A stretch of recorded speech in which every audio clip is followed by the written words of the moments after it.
So today we're going to make flapjacks. So the first thing you do is get all of your ingredients ready. So I've got everything pre-weighed and we'll go through the quantities later.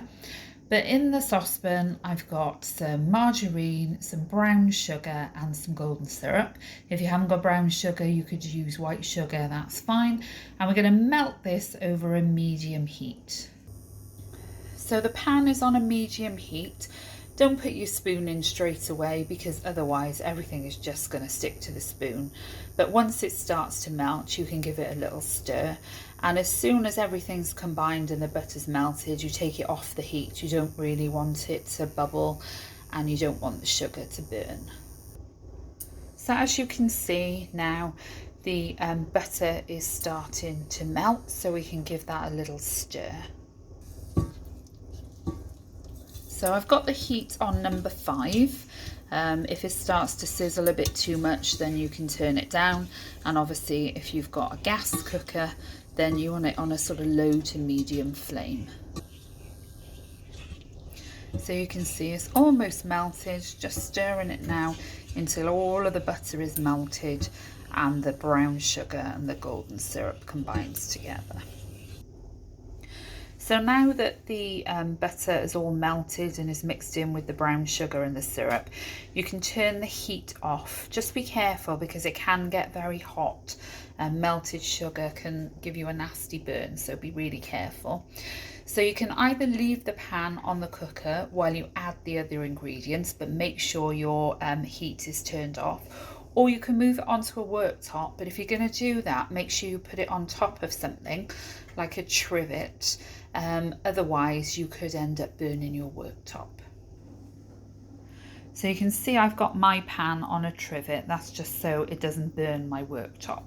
So now is time to add the rest of your ingredients. So for a basic flapjack, all you need to add is some oats. So these are just oats that you would buy in the supermarket that are used for making porridge. And then it's up to you then whether you want to add any other ingredients. So you could add things like nuts, chopped nuts, raisins, seeds, mixed fruit. I've got some chopped apricots today, so that's what's going to be added into mine. So you just carefully pour the oats into the saucepan and just tip it up so they all go in. And then add your whatever else you're adding, if you're adding anything. So there goes the apricots. And then just give them a really good mix. So if you hold on to the pan handle, that just keeps everything secure. And just give them a really good mix, going right down to the bottom of the pan and turning the mixture over.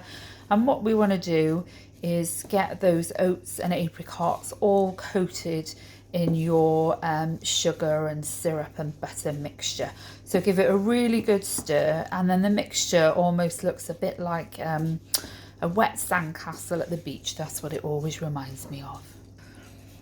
So once your flapjack mixture is all combined, you're going to pop it into a baking tin, or you can use silicone tins. They're quite good because it's easy to get the mixture out.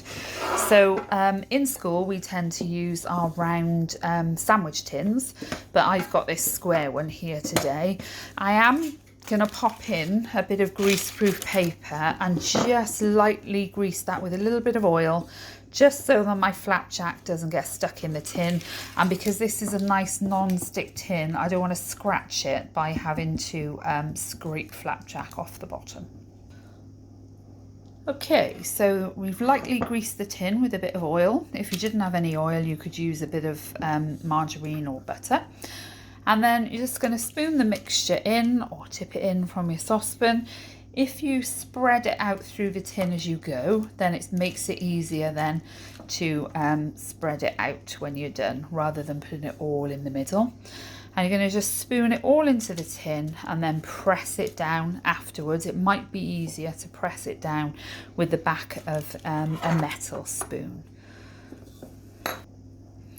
So once all your mixture's in, if you press it down then quite firmly with the back of a metal spoon, it just helps to stick all the mixture together and gets it nice and level, and then it's ready to go in the oven. So now it's ready to go in the oven. Remember to use some oven gloves when you use in the oven because it's going to be hot, and make sure you've adjusted your oven racks if you need to before you put it in. And it's going to go in about 170 degrees for about 20 minutes until it's lightly golden brown.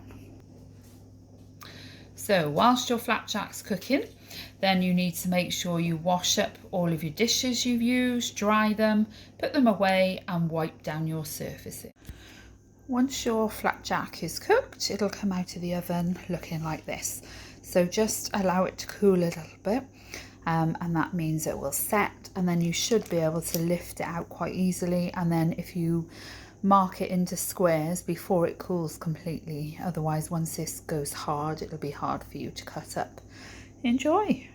And if you cut your flapjack into squares whilst it's still warm, you'll be able to cut through it. Once it's set hard, it's a bit more difficult. And enjoy.